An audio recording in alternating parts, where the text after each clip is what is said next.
Joe DuPont, I'm here representing Michael Sandlin, who is the owner of the Tiger Truck Stop and resident of the Iberville Parish. Mr. Sandlin has exhibited tigers at the Tiger Truck Stop for approximately 20 years without incident, no injuries, no mistakes. Sometime in 2007, Applied Fisheries instituted a regulation which basically prevents individuals in Louisiana from having what they refer to as dangerous, potentially dangerous wild quadrupeds, which includes exotic cats and other types of animals. Those individuals who had those types of animals as of August 15th, 2006, are grandfathered under state regulation. There's certain requirements that they have to comply with to get a permit. Mr. Sandlin has complied, it appears that he can comply with all requirements of that regulation, other than one which states that he must comply with all local ordinances. There's the Iberville Parish Ordinance, section 391, has been on the books since 1993. For some reason, unbeknownst to me or Mr. Sandlin, this ordinance hasn't been enforced. Mr. Sandlin's had tigers for approximately 20 years. This ordinance has been in effect since 93.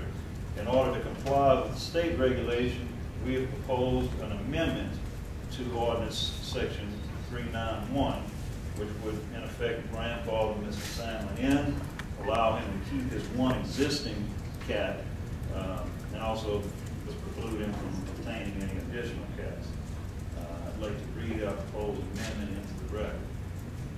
Included in this amendment, I obtained from the state regulation that regulates these types of animals.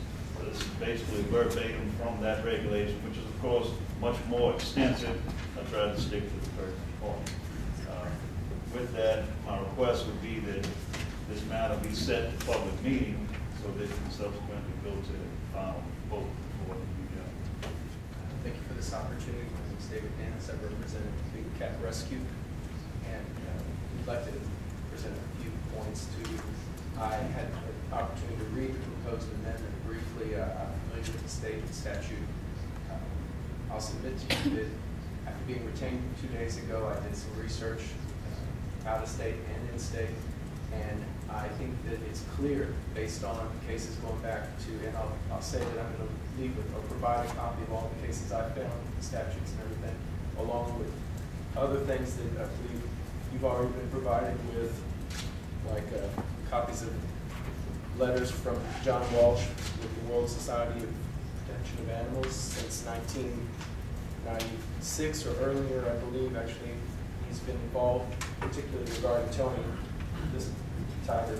We've also provided you with a list of timelines and events regarding articles too, regarding citations by the federal government of Mr. Sandlin regarding his manner in which he's Mr. Chairman, could I speak not to cut him off? We're not having any public discussion here tonight. We're going to have that the next meeting. I would like to make a motion that we go ahead and bring this forward for public comments at the next meeting. I don't think we need to get into a lengthy discussion about Mr. Sandlin and what he has or has not done. The question here tonight, are we going to bring this forward for a public hearing at the next meeting? So I would like to, at this time, make a motion that we disallow further discussion and bring this forward to the public meeting next meeting. Thank you. Can I get a second? I'll second. We have a motion and a second. Roll call. Taylor? Yes. Orso? Yes. Scott? Yes. Jackson? Yes. Reeves? No. Butler? Yes. Uber? Yes. Bradford? Yes. Kelly? Yes. Ballet? Yes. Jewell? Yes. Roy? Yes. Stevens? Yes. Motion passed. Motion passed.